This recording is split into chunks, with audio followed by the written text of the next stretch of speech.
The first set of elections have come and gone, and the people of Enugu State, the voters in Enugu State, have demonstrated that the Labour Party is the party of now and the party of the future.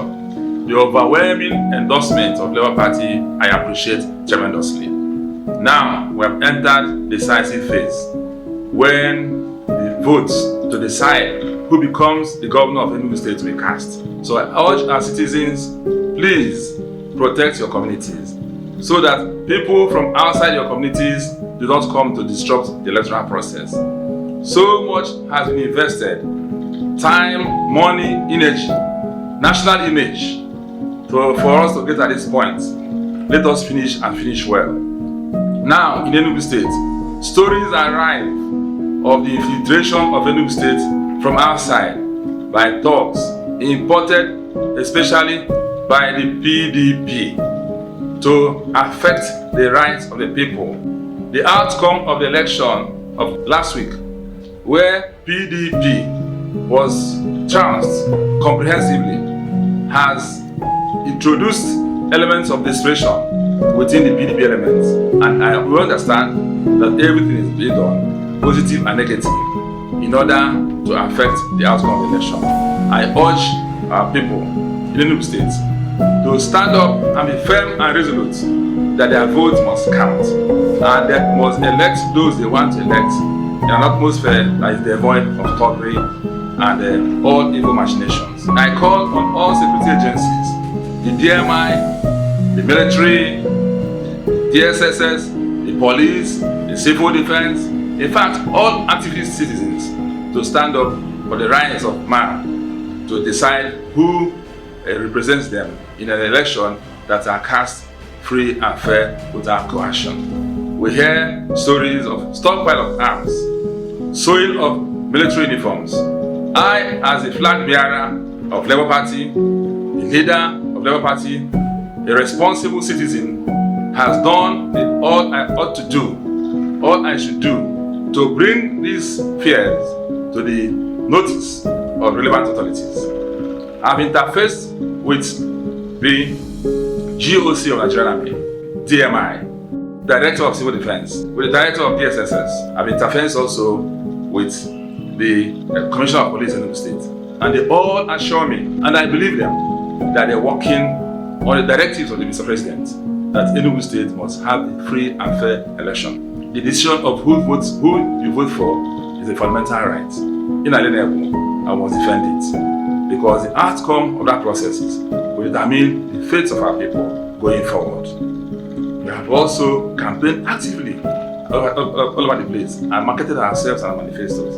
And we think that judging from the outcome of the last election, where the Labour Party won everywhere, that we're good to go. We hope that the citizens will defend their votes. We have the faith that what happened in 2003 will not repeat itself again in the States. In 2003, agents of the devil himself were deployed all over the state, and they attacked communities, they attacked homes of prominent citizens of Enugu State, especially in Enugu North and Ishuzo. The country home of Dr. John Nyamodo was bombed, and he barely escaped death.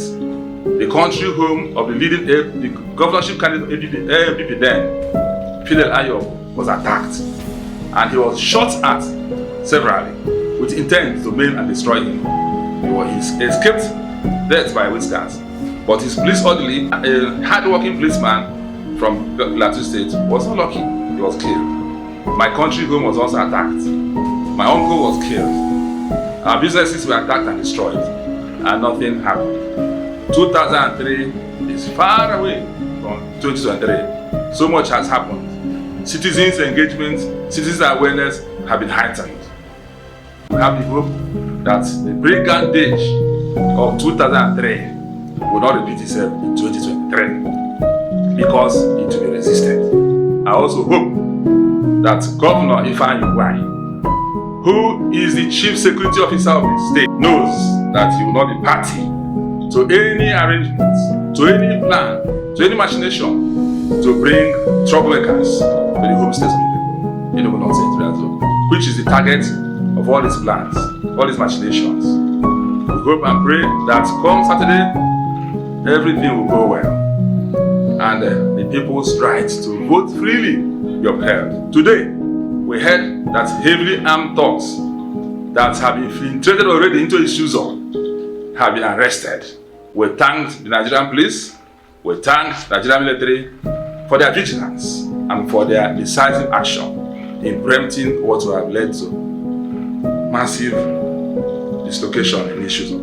Because from the amount, the quantity of arsenal we understand that was available to them, the destruction they intended would have been unimaginable. So we thank the Nigerian Army, we thank the police for this prompt, preemptive action.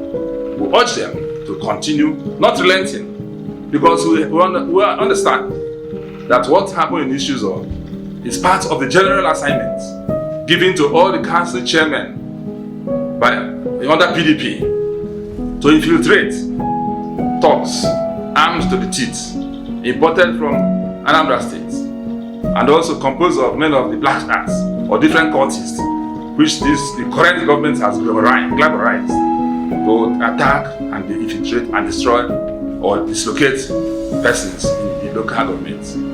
God forbid, it should not happen by the grace of God. Thank you, and God bless you all.